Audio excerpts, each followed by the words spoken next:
दोस्तों नमस्कार। दीपक कुमार आप सबों का स्वागत अपने मंच ठाकुर साहब बिहार पर पुनः एक बार करता है। एक छोटी सी रिक्वेस्ट करूंगा वीडियो में जाने से पहले कि प्लीज़ सब्सक्राइब कर लेना चैनल को, और अगर वीडियो अच्छा लगे तो जाते जाते एक लाइक भी कर देना। आज दोस्तों बात करेंगे जो घटना बिहार में घटी है कल।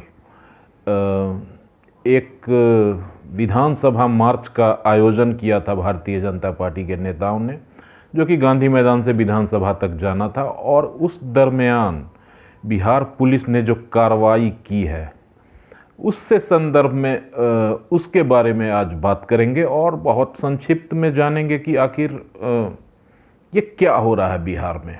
क्या ये उचित है? बिल्कुल उचित नहीं कहेंगे इसको। कुछ लोग इसको जस्टिफाई करने की कोशिश कर रहे हैं। कुछ नेता तो यहाँ तक कह रहे हैं कि विधायकों को पीटा गया था 2020 में या 21 में, राजद के विधायकों को, उसका बदला लिया गया है। बहुत ही बचकानी बातें हैं ये सब।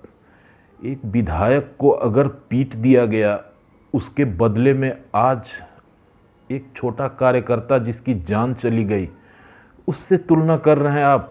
ये मानसिकता है अमीरों वाली कि भाई विधायक को अगर एक झापड़ भी लग गया तो बहुत बड़ी बात हो गई, और एक आम कार्यकर्ता की जिंदगी का भी कोई मोल नहीं है ऐसे नेताओं के लिए जो इस तरह की बातें कर रहे हैं कि ये 2020 या 21 का काउंटर था। इस घटना को बहुत ही वृहद तरीके से गंभीर माना जाना चाहिए, क्योंकि इसमें एक ईमानदार कार्यकर्ता जो कि करीब 20 सालों से भाजपा में अनवरत काम करता आ रहा था, अपना सर्वस्व दे रहा था, उसकी जान गई है। दोस्तों कैसे गई है ये जांच का विषय है, जांच होगी भी और सच्चाई सामने आएगी भी। फिलहाल तो ये यही दिख रहा है कि इस मार्च के दौरान जो पुलिसिया हमला हुआ, पुलिस की कार्रवाई हुई, आंसू गैस के गोले और लाठीचार्ज के बाद उनकी मौत हुई है।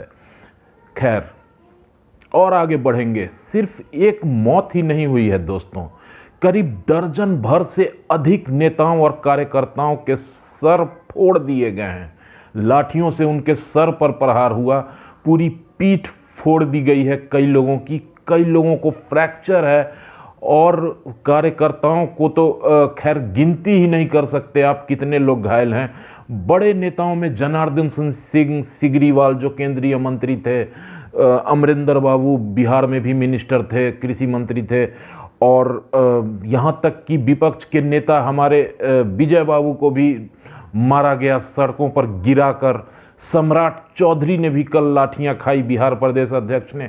ये कहाँ जा रहे हैं हम? क्या ये सोचने का विषय नहीं कि क्या नीतीश सरकार में ये लाठी तंत्र हावी है? याद करके देखो आप कि पासियों ने जब आंदोलन किया तो लाठियां बरसा दी गई। कभी सेना के बहाली में लाठियां बरसती है। कोई अभ्यर्थी पटना में अगर अपनी मांगों के लिए प्रदर्शन करता है तो उस पर लाठियां बरसती है। शिक्षक अभ्यर्थियों पर बेतहाशा लाठीचार्ज हुए, कई कार्रवाइयां भी हुई। लेकिन ये लाठी तंत्र आखिर क्यों हावी है इस सरकार में, महागठबंधन की सरकार में? खास करके नीतीश कुमार जी इस बार जो भाजपा वालों पर जो किया है, ये तो अत्यंत गंभीर मसला है, क्योंकि इसमें खून बहे हैं, मर्डर तक हो चुका, और इसकी जांच होगी, निश्चित रूप से होनी चाहिए। भाजपा वालों ने नीतीश कुमार की तुलना जालियांवाला बाग के हत्यारे जनरल डायर से की है, और कहा है कि ये किंग कर्तव्य विमूढ़ मुख्यमंत्री, जिसकी संवेदना तक मर चुकी है, जो एक कार्यकर्ता के मरने पर एक संवेदना के बोल तक नहीं बोल पाए, इनकी तुलना जनरल डायर से की जाए तो कोई गलत नहीं होगी। मुझे भी व्यक्तिगत ऐसा लगता है कि ये बहुत ही असंवेदनशील चरित्र को दर्शाता है मुख्यमंत्री के। कार्यकर्ता किसी भी पार्टी का हो, वो किसी भी राजनीतिक दल की जान होता है, और निश्चित रूप से मुख्यमंत्री को निंदा करनी चाहिए कि उनकी जान गई, इस पर दुख प्रकट करना चाहिए था। लेकिन दुर्भाग्य से ऐसा नहीं हुआ। नीतीश कुमार तो कुछ नहीं बोल रहे अपने आदत के अनुसार, लेकिन उनकी पार्टी के लोग और राजद के लोगों ने काउंटर अटैक करना शुरू भी कर दिया है। उस कार्यकर्ता जिनका नाम विजय सिंह था, जहानाबाद के महामंत्री, की जान इस मार्च में गई ही नहीं, इस प्रोटेस्ट में वो थे ही नहीं। इस तरह की उलझुल बातें बताई जा रही है। सच्चाई ये है कि जहानाबाद से वो खाना पीना खाकर सुबह निकले थे। उनकी पत्नी ने उन्हें रोटियां बनाकर दी थी। उन्हें याद है अभी तक कि वो बिल्कुल स्वस्थ घर से नाश्ता करके पटना के लिए निकले थे कि आज प्रोटेस्ट में जाना है।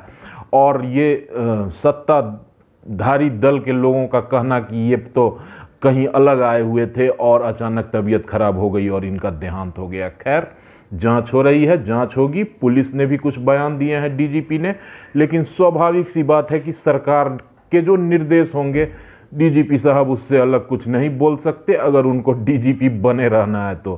खैर, मैं अपनी तरफ से ये कहना चाहूँगा और नीतीश सरकार को ये सलाह भी देना चाहूँगा कि सर, ये बहुत अति हो गया।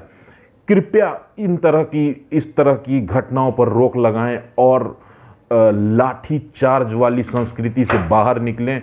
लोकतंत्र में आलोचना का अधिकार सबको है, एक नेता ही नहीं, एक आम जनता, मेरे जैसे लोग भी आपका विरोध कर सकते हैं, आपकी आलोचना कर सकते हैं। मेरी नीयत में अराजकता फैलाना नहीं होना चाहिए, तो मैं कोई गुनाह नहीं कर रहा। अगर वो लोग भी जो प्रोटेस्ट में शामिल थे उन्होंने अराजकता नहीं फैलाई थी, कुछ आंतरिक सुरक्षा को खतरा नहीं पहुंचाया था, तो उन पर इस तरीके का बेतरीके लाठीचार्ज और इतने लोगों को घायल कर देना कहीं से भी उचित नहीं है।